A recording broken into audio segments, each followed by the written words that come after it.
Hello and welcome back to Excel. Let's begin our class. So आजको क्लासमा चाहिँ हामी काउन्टिफ को बारेमा कुरा गर्न जाँदै छौं है।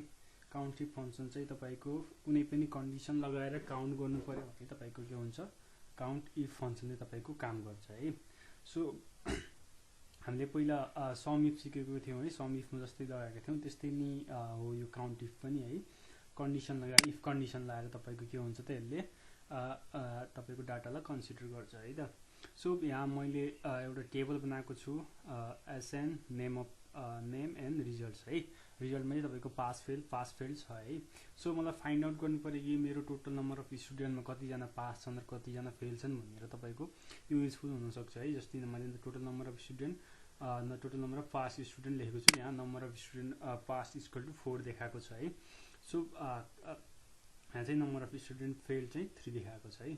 सो लेट्स सी कसरी काम गर्छ यो काउन्टिफ फंक्सनले चाहिँ है।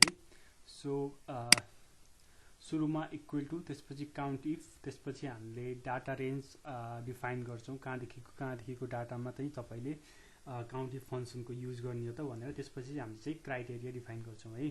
सो यो क्राइटेरिया भनेको चाहिँ तपाईको कुनको बेसिसमा गएर यो इफ फंक्सनले काम गर्ने हो त भनेको है।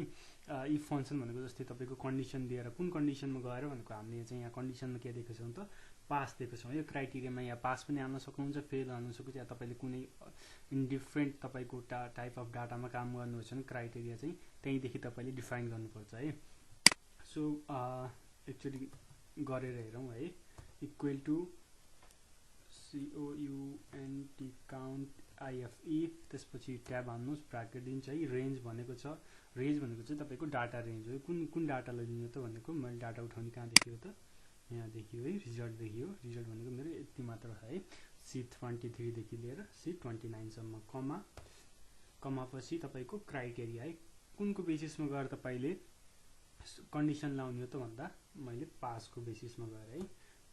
सो जहिले पनि क्राइटेरिया हान्दा चाहिँ तपाईले डबल इन्भर्टेड कमामा नै हाल्नु पर्छ है। यो क्राइटेरिया हान्दाखेरि डबल इन्भर्टेड कमा स्टार त्यसपछि PASSED pass double inverted comma close and bracket close and control plus enter है।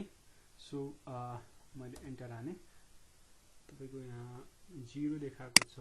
0 देखाउनुको कारण चाहिँ के त भयो भन्दा यहाँ तीनटा यास भयो चाहिँ हाम्रो तीनटा यास भएछ त्यही भएर 0 भएछ। यहाँ चाहिँ हाम्रो डाटामा चाहिँ यहाँ दुईटा यास छ है। So spelling mistake sorry for that hit the enter and 4 है। सो जस्तै यहाँ गएर मैले एउटालाई चेन्ज गर्दिए फेरि PASSED पास गर्दिए यहाँ 5 भयो अनि यहाँ 2 भयो। के भयो त भन्दा तपाईको यहाँ यो तल नम्बर अफ फेल स्टुडेन्ट पनि तपाईको यहीँदेखि लिएको है। त्यही भएर एकैचोटि दुईटा एकैचोटि अपडेट हुन्छ। जस्तै मैले यहाँ फेल गर्दिए अर्कोलाई फेरि फेल गर्दिए मैले FAIL फेल गर्दिए फेरि यहाँ 4 भयो यहाँ 3 भयो। यो अटोमेटिक अपडेट हुन्छ है। सेम नै यो जस्तै पासको म लगाएको थिएँ मैले त्यस्तै गरेर फेलको म त्यसरी नै लगाएको छु। Count if C23 to C29 यहाँसम्म केही डिफरेन्स भएन तपाईको डाटा रेन्जसम्म। यहाँ केही डिफरेन्स छ भने तलको र यो माथिकोमा के छ भन्दा तपाईको क्राइटेरिया डिफाइन गरेको डिफरेन्स है। माथि मैले पास लेखेको थिएँ यहाँ फेल लेखेको छु त्यति मात्र डिफरेन्स है। सो यो मैले यहाँ चेन्ज गरेँ भने चाहिँ यो अटोमेटिक अपडेट हुन्छ है। दुईतिर अपडेट हुन्छ। पास गरिदिएँ यहाँ 5 भयो यहाँ 2 भयो फेरि मैले यहाँ पास गरेँ भने यहाँ 6 भयो यो 1 भयो। टोटल नम्बर अफ डाटा मसँग 7 छ। यहाँ एसएनमा हेर्नु 7 छ।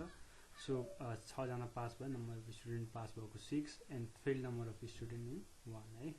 So this much for today. See you next session. Bye.